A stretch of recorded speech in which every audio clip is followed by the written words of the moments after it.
Previous year questions में आज हम लोग 2022 के क्वेश्चंस करेंगे, जिसमें हम लोगों का पहला क्वेश्चन है integration 0 to pi by 2 cos x dx upon 1 plus sin x 4 plus sin x।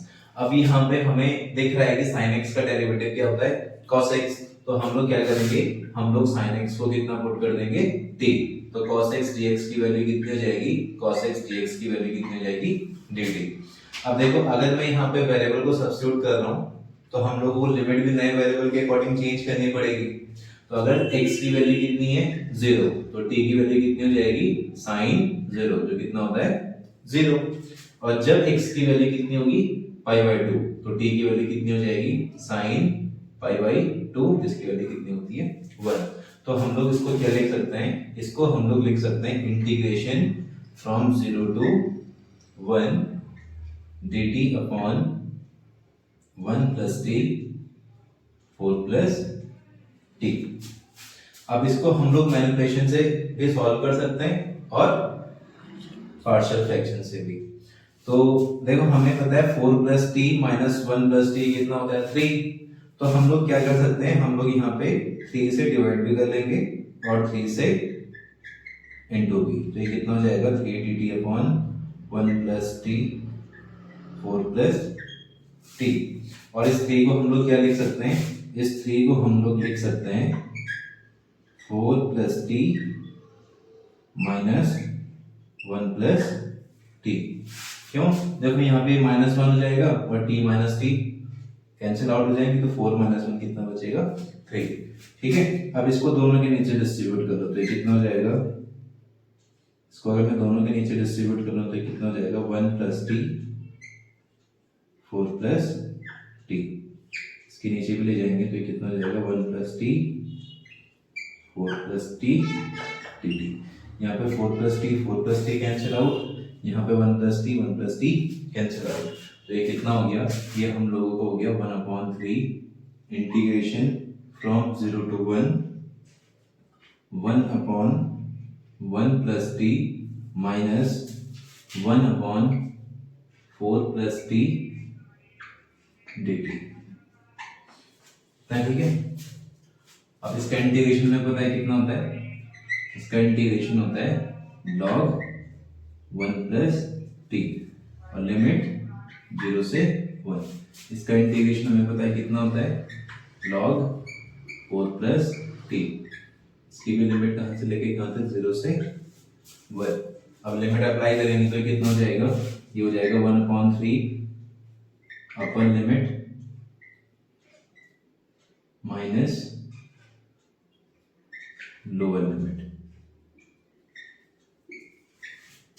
ये कितना हो जाएगा, अपर लिमिट रखेंगे तो कितना हो जाएगा log 4 plus 1 minus lower limit रखेंगे तो कितना हो जाएगा log 4।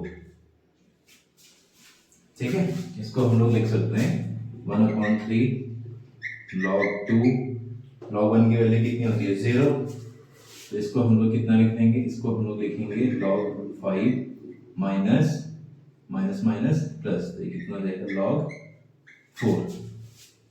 ठीक है, अब हम लोग इसको कितना लिख लेंगे, देखो log 2 प्लस log 4, ये कितना हो जाएगा log 4 into 2 मतलब log 8 और माइनस log 5, तो ये कितना हो जाएगा log 8/5। तो इसको हम लोग लिख देंगे 1/3 log 8/5।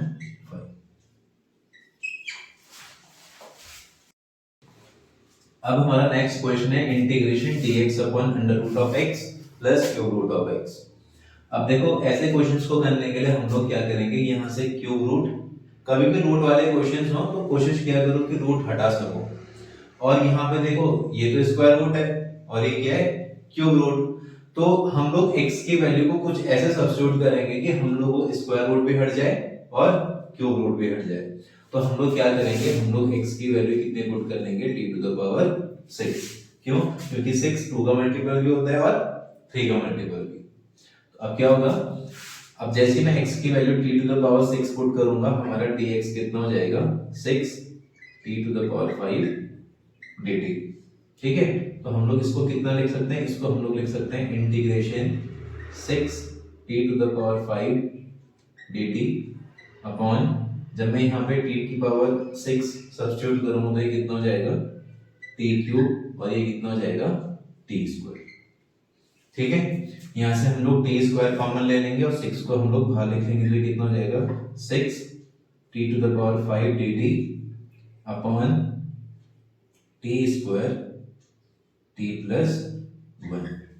ठीक है, यहाँ से t स्क्वायर से t स्क्वायर कैंसिल आउट हो जाएगा तो हम लोगों को कितना बचेगा 6 integration t cube dt upon 1 plus t।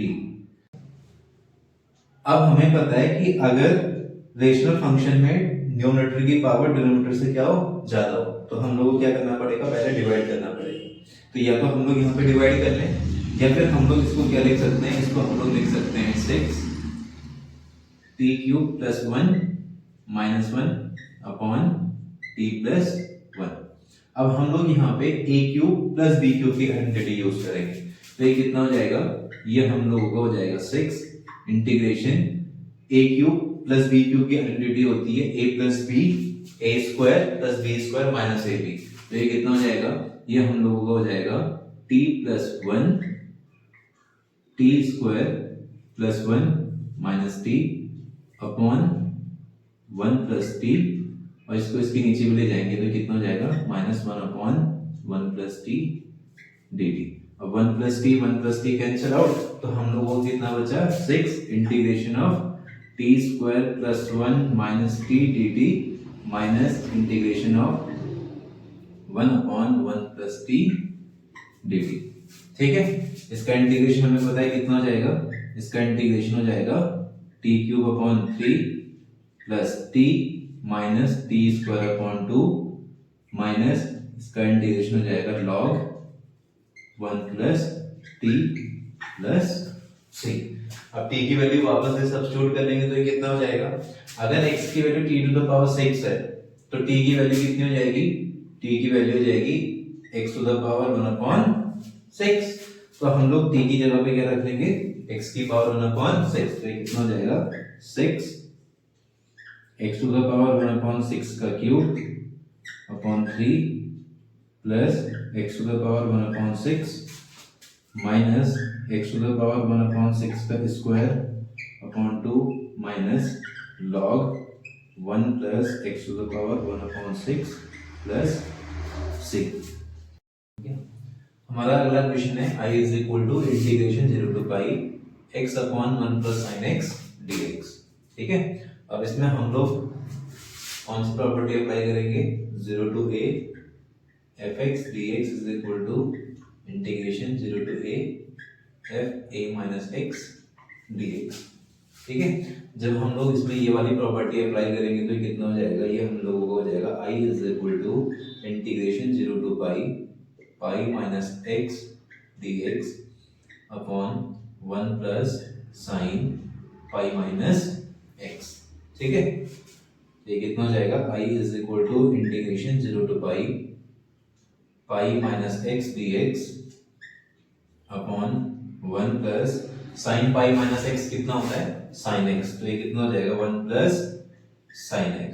ठीक है, अब हम लोग 1 प्लस साइन x को पाई के साथ भी ले जाएंगे और x के साथ भी। तो ये कितना हो जाएगा, i is equal to integration 0 to pi dx upon 1 plus sine x minus integration 0 to pi x dx upon 1 plus sine x। अब देखो किसकी वैल्यू बन गई, ये वापस i की वैल्यू बन गई।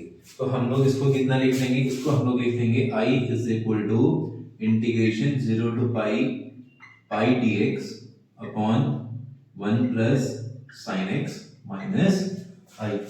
ठीक है, तो ये कितना हो जाएगा, ये हम लोगों को हो जाएगा 2i is equal to integration 0 to pi constant होता है तो बाहर लिख लेंगे। तो ये कितना हो जाएगा dx upon 1 plus sine x। ठीक है, अब इसका इंटीग्रेशन हम लोग कैसे करेंगे, अब यहाँ पे या तो हम लोग sin x को cos में कन्वर्ट करके cos का हाफ एंगल यूज कर सकते हैं या फिर हम लोग इसको इसके कॉन्जुगेट से इनटू कर सकते हैं। ठीक है, तो अगर मैं इसको कॉन्जुगेट से इनटू करूंगा तो ये कितना हो जाएगा 2i is equal to pi integration 0 to pi 1 minus sin x upon 1 plus sin x 1 minus sine x dx। ठीक है, 1 plus sine x 1 minus sine x होता है 1 माइनस साइन स्क्वायर एक्स, जो कितना हो जाएगा cos स्क्वायर एक्स। तो ये कितना हो जाएगा 2i is equal to pi integration 0 to pi 1 minus sine x upon cos square x dx। अब cos स्क्वायर एक्स को दोनों के नीचे डिस्ट्रीब्यूट कर लो, तो ये कितना हो जाएगा 2i is equal to pi integration 0 to pi 1 upon cos square x minus sin x upon cos square x dx। तो ये कितना हो जाएगा 2i is equal to pi integration 0 to pi 1 upon cos square x होता है sec square x, और ये कितना हो जाएगा sin x upon cos x हो जाएगा tan x, और 1 अपॉन cos x कितना हो जाएगा sec x। तो ये कितना हो जाएगा sec x tan x dx। ठीक है, अब इसका इंटीग्रेशन होता है tan x, और sec x tan x का इंटीग्रेशन होता है sec x। तो ये कितना हो जाएगा, ये हो जाएगा 2i इज इक्वल टू पाई, और ये कितना हो जाएगा tan x minus sec x, और लिमिट कहां से लेके कहां तक 0 टू पाई।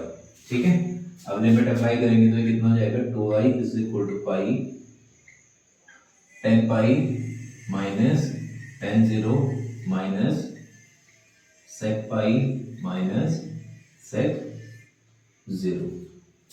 ठीक है, तो हम लोग को हो जाएगा 2i is equal to pi, tan pi की वैल्यू होती है 0, tan 0 की वैल्यू भी क्या होती है 0, ये कितना हो जाएगा माइनस sec पाई की वैल्यू होती है -1, और sec 0 की वैल्यू होती है 1।